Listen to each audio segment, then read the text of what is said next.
free floating right now.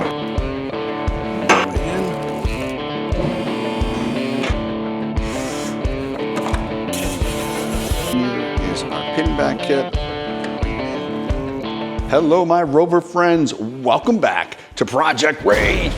Today, I'm going to answer your number one question. How did we fit 295, 55, 20s, running our bone saw wheels, on this amazing vehicle without needing to tear apart the whole entire front bumper?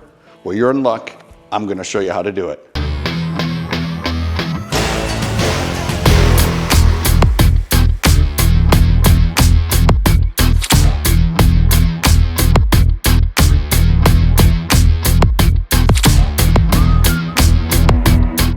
In order to trim the fender and try and keep it as factory as possible, we need to understand where and why the tire is rubbing. So when we get this up in the air, we need to know whereabouts the tire is sitting. And just for giggles, we're gonna say standard height is 21 inches. I'm going to put this in high mode and remeasure. All right, now in high mode, we are at, these are precise numbers, 23.5. So when we get it up on the air, get my words to work, when we get it up on the lift in the air and deflate the suspension, we can use our special cart and see where the wheel is rubbing in standard mode. And then we're gonna take a look at high mode, because everybody says, oh, you just put lift rods on it. It's not always the case. All right, I'm gonna get this up in the air, meet you in the wheel well. Now here's where the magic begins, with a glove. No, that's what my doctor says. All right, in order to figure out where the tire is rubbing, yeah, we can kind of look in and see that there's some scuffs on the plastic. What I like to do is get the car up in the air. It's just free floating right now. Oh, that was a noise. Got my magic cart here, and we're gonna kind of turn the tire at an angle and lower the vehicle down, and that's why we took those numbers. We're gonna get it right at the 21-inch mark, and then we can see where it's rubbing at standard height.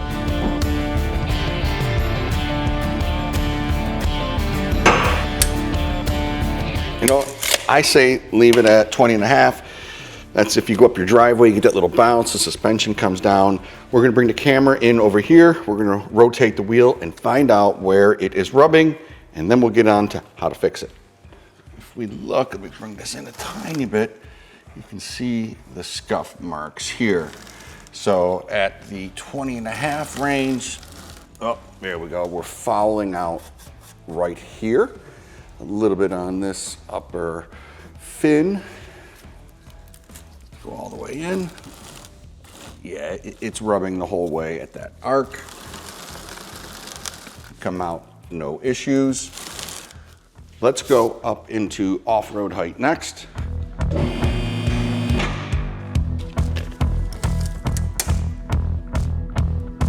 A little shy, 22.5, but you'll get the idea. Let's pan it again. Ooh, all right, much better. I can hear everybody going, let's put some 2-inch lift rods in, job done. And you know what, it'd be mighty close, it really would, but we are going to do it right. We're gonna massage the fender so that this car can keep its ride quality, which is super important for conquering the daily commute. And another thing I wanna point out is we're fortunate on the Defender. You saw as the bumper went up, it got away from that arc. But on a lot of cars that Rover makes, the bumper actually curves. How can I show you? It curves back in like this. Ooh, you shush. Instead of being flush, it comes back in at an angle. And the higher you go, the more you're putting the radius of the tire into the bumper, like on the Project L405 build we did. We had to shave that bumper straight in order to allow it to have the larger tires. Okay, enough rambling. I'm gonna get this tire off. We're gonna get inside, we're gonna take a look at how to fix the rub issue. What we wanna do is get this inner fender liner out. You can see that was that radius just rubbing right there. We gotta move this plastic back. In order to get it out, it's very simple. 1, 2, 3 little pop clips.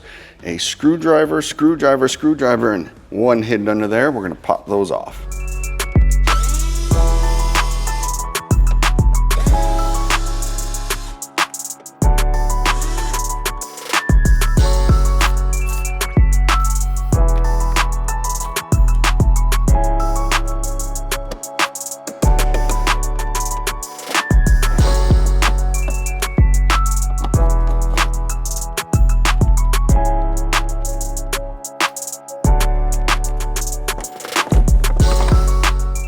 Now that we have the little liner, let's take a look and see what's pushing it out.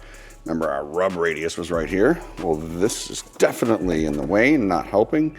Similar to what we do when we do the whole cooler relocation, we're just gonna wanna shave that down. We're gonna wanna shave this area down. And I did the driver's side on purpose because it's got the most things in the way. We're gonna need to remove this wiring harness and tuck it back.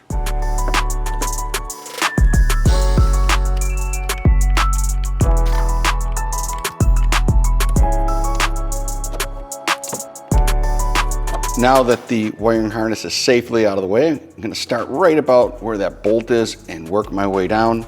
You know, I'm gonna pop that too. My luck, I'll bang into this wiring harness and the job will go from fun to disaster. We can always clip it in later. Now that that's out of the way, okay, right here at this bolt, work our way down to almost flush and then start to grind this away.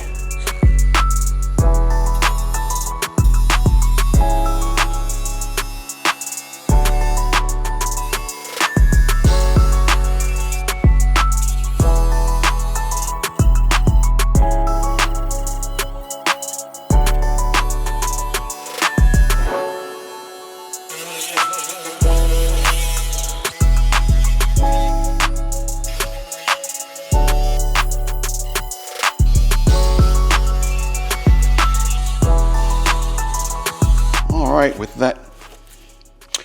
that out of the way, next up is we want to get rid of this little clip here and here and reuse this torque, so make sure you save it. We're actually going to use this. Oh, this was coming out anyways. There's this little tab here, but we ended up getting rid of it. We're going to get rid of all that, grind that out of the way, and then use that as a pin back point for the plastic because it sits here. Now we're going to bring it in, and up here we're going to do the same thing. Wiggle that a couple times and it'll usually come off. That's proving me wrong. All right, well, we're just going to take my pocket knife. Never mind, I told you. And then we're going to get rid of this. You can unbolt it or just give it a little bit of love. With that out of the way, now the upper section will start to fold in towards the cooler, giving you more room.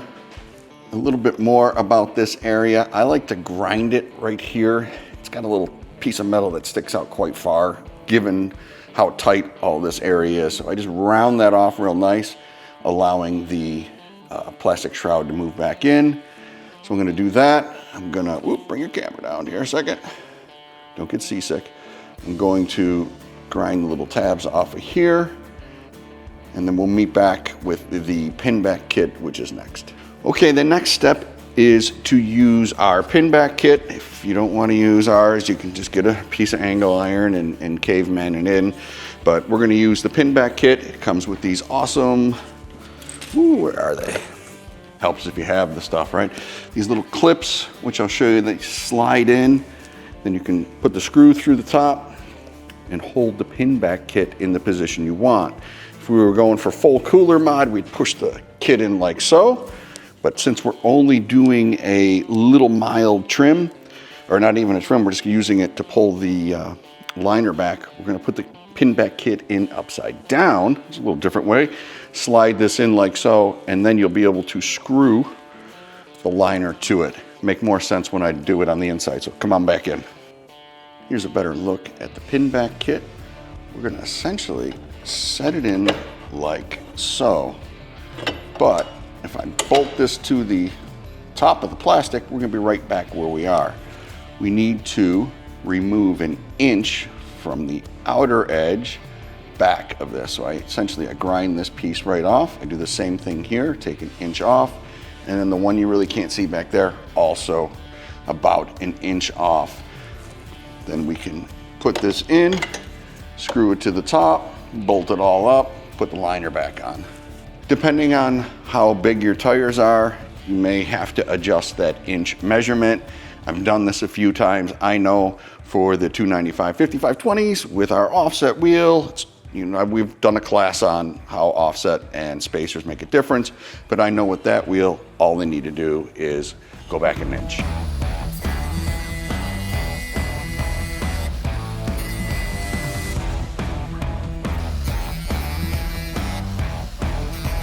This is what it looks like, all done. And here is our pin back kit. Slide that in.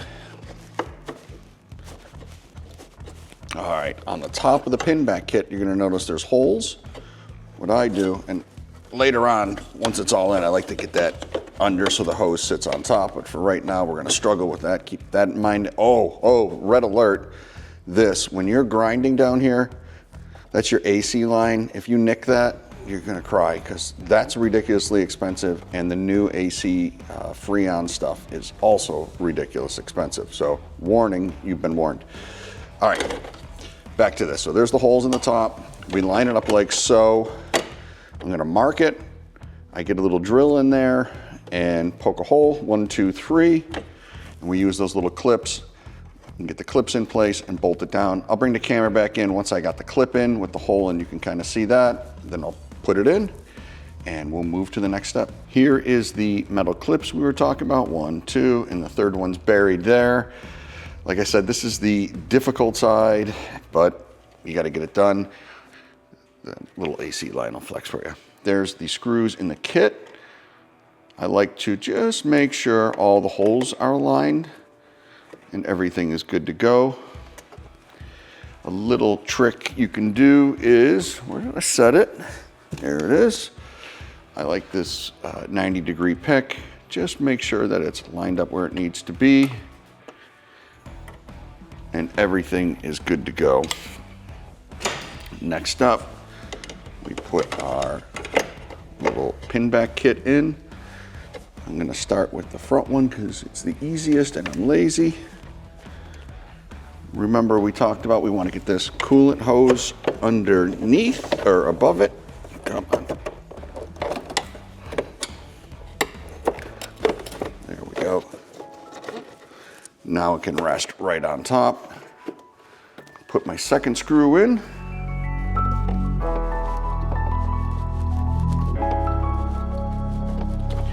And the third one is going to be an epic struggle, so I won't be able to have the camera for that. But trust me, I'm gonna get it in. I'm gonna put the liner back in, which I'm gonna zip tie this back first. Then I'm gonna put the liner back in, and we will finish the job by putting some self-tapping, or putting the screws that came out of here back into here. I know I said I was gonna put the liner in, but I wanted to give you a look at the final product. There's the little screws, there's the zip tie, just to make sure our AC line is tucked out of the way. With the liner back loosely in place, you just want to make sure all your holes line up. I drill a hole here. You simply just push it into place. It is for the Torx that we talked about, that we took out earlier. We're going to put that in. And you guys can already see how much farther back that has tucked, and it's changed the shape. That piece here that we removed would have bowed that out.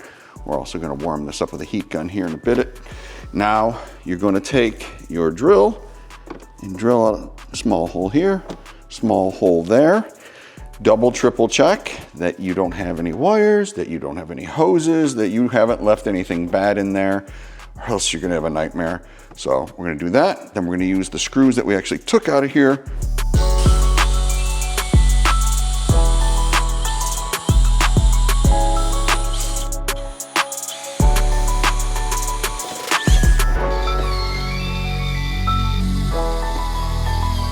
Now that we got the wheel back on, it is time to test our work with my trusty dusty table. I'm gonna lower this down all the way. That way we know, hey, at full compression, we're not rubbing. And then we can lift it up and check it out through the whole entire suspension arc. I'm gonna turn the tire there because that's about where the worst position is. I'll bring the camera in, you guys can watch it as I lower down the lift. Fingers crossed, no rub.